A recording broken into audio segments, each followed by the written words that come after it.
Guys, tingnan nyo, oh. Yung mga umbrella ng bawat restaurant, nagsipagtumbahan lahat. Saging na saba na pagkamahal-mahal. Do you know how much? 17 dirhams. My goodness. Let's sing a song full of hope, full of pain. Why don't you sing along, my friend? For it's our last refrain. Hello, hi healthy people. It's another week. Everyone! At alam nyo ba? Everyone! Grabe ang sandstorm ngayon dito sa Dubai. Nung nakaraang araw sa Abu Dhabi, ang lakas ng sandstorm. Ngayon naman dito at medyo umambon na siya.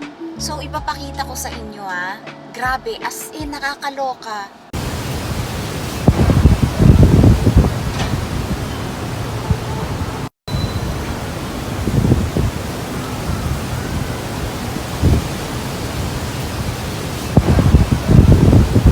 Medyo lumalakas-lakas ang ulan. Feeling namin heavy rain din to. Papunta kami ngayon sa Festival Hello, I City. think there's going to be thunder. Do you think so? Yeah, I think I remembered after the thunder when there's no electricity in Handy Andy's house.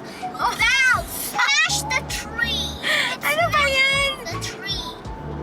Handy-handy na naman ang sinasabi niya. Lahat Mommy, na I lang. think the thunder just smashed the tree and then it got a fire. Yan na, heavy rain na. It is started already. Oh my goodness. You need to open the, what is that? How do you call that, fly? I don't know. Shield? Oh. Shield. Wiper. Yeah, wipers. Yes. Wow. Wala, oh. Tingnan nyo, natumba yun, oh. Hala, oh, tingnan nyo. Hala, so ibig sabihin, malakas talaga yung hangin kanina. Nagkakaroon na ng tubig-tubig. Weather forecast ang aking pinaggagawa ngayon. Maiba naman, o, diba? Lahat ng lights ngayon ay naka-open. Lights ng mga sasakyan. Dahil kailangan. Grabing lakas na ng ulan. And then itong sasakyan namin, medyo magalaw. Kasi malamang yung ulan may kasamang buhangin. Nakita ko kasi sa isang kakilala ko sa Abu Dhabi, nung umulan nung nakaraang araw, may kasamang buhangin daw. Yan, medyo lumiwanag. Kanina as in, medyo halos hindi mo makita yung ilaw ng mga sasakyang sinusundan namin. Tingnan nyo, doon banda, you know, diba?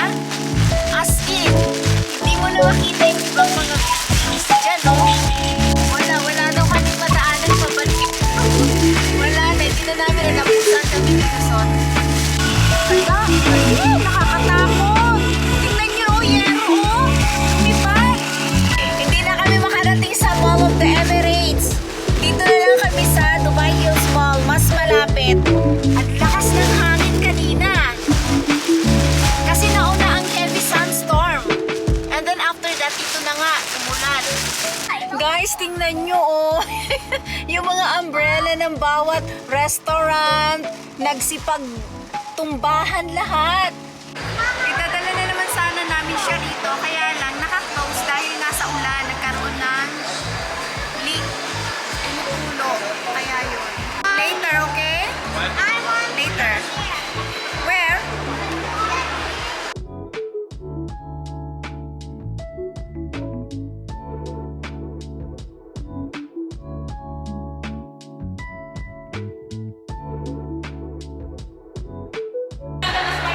Let's try it again. And let's get the phone out.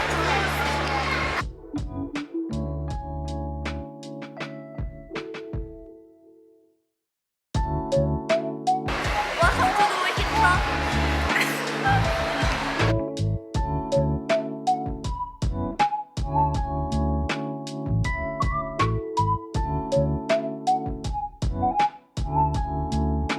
We have eaten. O diba kanina basang-basa, sobrang lakas ng ulan, may kasama pang hangin. Ngayon tingnan nyo, dry na dry ang daan, no, diba? Parang hindi umulan. Ganito dito sa Dubai pag umuulan. Siguro dahil sobrang init, Alam nyo yon, grabe kasi ang summer dito. As in, napakainit. You see, I slayed it. Tada. Bada. Mom, look. Wow. You don't touch. You need shoes better. Keep it. There's stumps on it. Oh, I don't touch it. I told you don't let me touch it. Hey, keep like that. Keep it like that. Okay. Oh no, I cannot go. It's on the back of. Hello, healthy people! Ayan, may gala na naman kami. Kahapon, di ba, ang lakas ng ulan. Gamitin ko ngayon ang aking Michael Kors. Actually, alam nyo, last week pa ito nabili.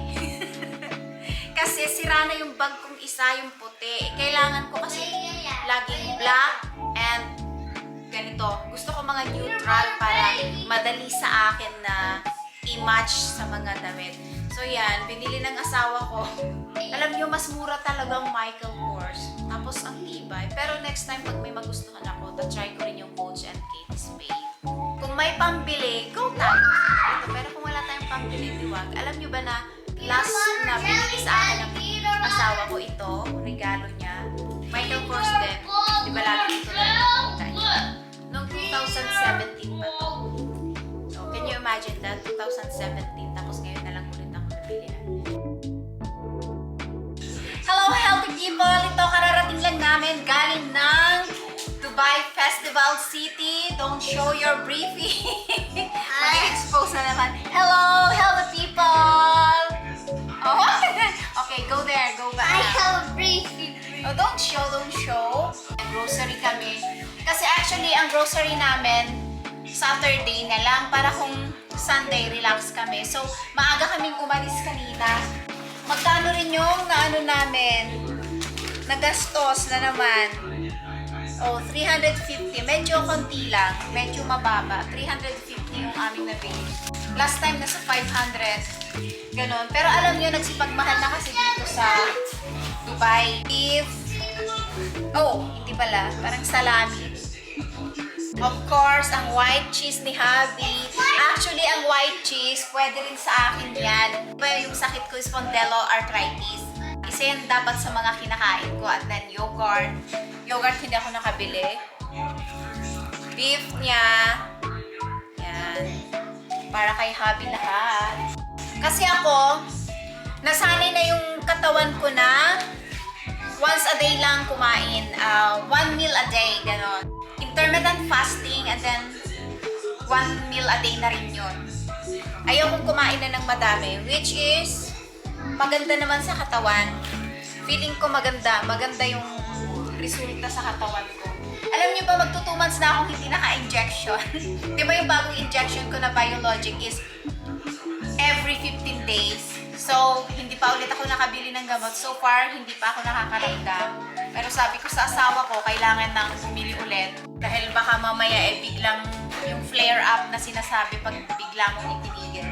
So mga end of September, kailangan ko na naman bumalik sa aking rheumatologist para i-check ulit ako. Alam nyo na, parang every 3 months or every 4 months, kailangan kong mag-blood test para i-monitor, di ba?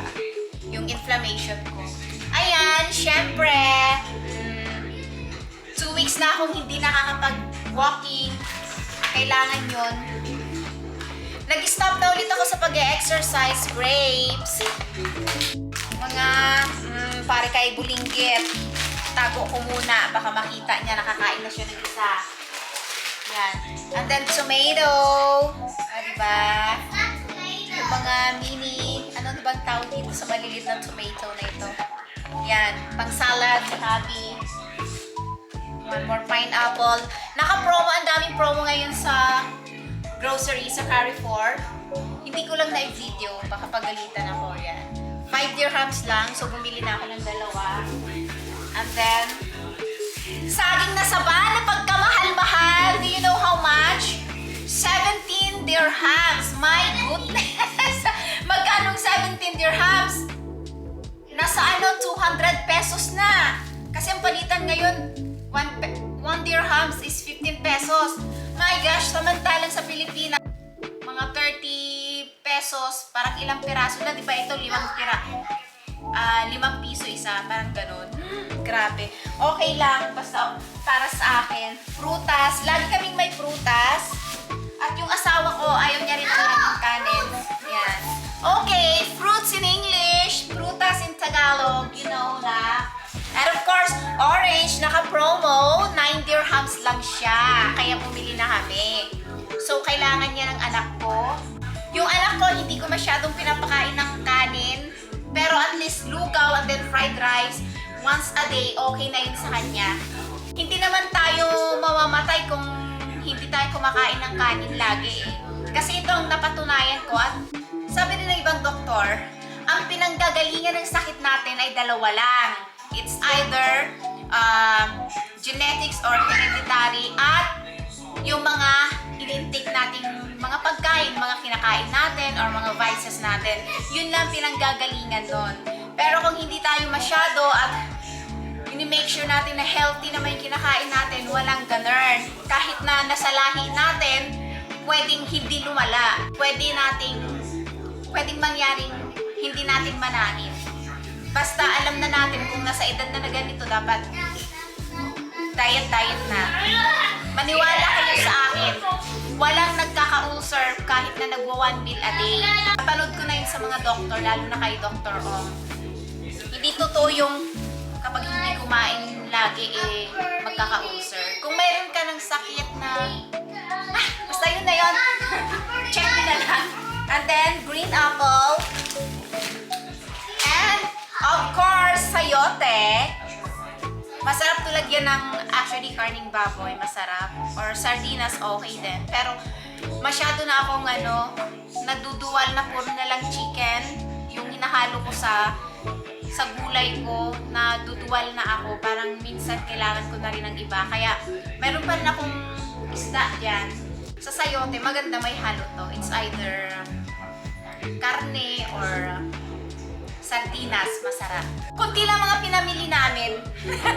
Kunti lang yung binili. Ako naman taga-decide ko ng bibilhin kasi mayroon pa kaming ibang stocks. Yan, yan lang. As you can see, kunti lang siya pero 350 na siya agad. O, diba? Pamahal ng pamahal. Hello, ha! Ayan, nandito ako ngayon sa washing machine kasi kailangan kong ihabol itong long sleeve ng asawa ko. Galing to sa Patahian, di ba? Pinuntahan namin kahapon. So, ito ang gagamitan niya bukas para sa kanyang video. Meron siyang presentation para sa company niya kasi lumipat na siya ng ibang company. And then, so kailangan sa marketing, kailangan may post sila sa kanilang website. So, kaya bukas gagawa sila ng video about sa company nila, mga properties na hawak nila and everything. Dalawa lang ang nakuha namin kahapon na suit niya kasi yung dalawa hindi pa tapos, by Tuesday niya kukunin. Bali, 5 suit lahat yung binili naming bago para sa kanya. O diba, after 5 years, saka ulit siya bumili ng suit. Ganyan ang asawa ko. Pero ngayon, sabi ko sa kanya, kailangan niyang bumili. At grabe ang suit na binili niya, yung 4 na pinatahi niya. Maloloka ko yung sa presyo. Diyos ko po. Naayos na yung video niya. Isi-share ko rin sa aking social media, sa Facebook ko. Ayun, baka makita nyo rin. Dito na ako mag-e-end, so hindi na ako pupunta sa magandang view, diba? Okay na to kasi ganito talaga ang totoong buhay. Hindi tayo laging nasa magandang view. Minsan hindi ko na alam kung may kwenta pa ba ang ginagawa ko, pero sa akin kasi, libangan na lang itong pag-YouTube ko. Hindi ko na masyadong iniisip yung ibang bagay. Kumbaga parang yung daily life, parang diaries ng buhay namin, ganun na lang. Although, may mga bagay na hindi pa ako sinishare sa aking channel kasi nahihiya ako. Makapal man ang mukha ko, oo, pero may mga bagay na nahihiya akong i-share. Stay safe, fit, and healthy! Keep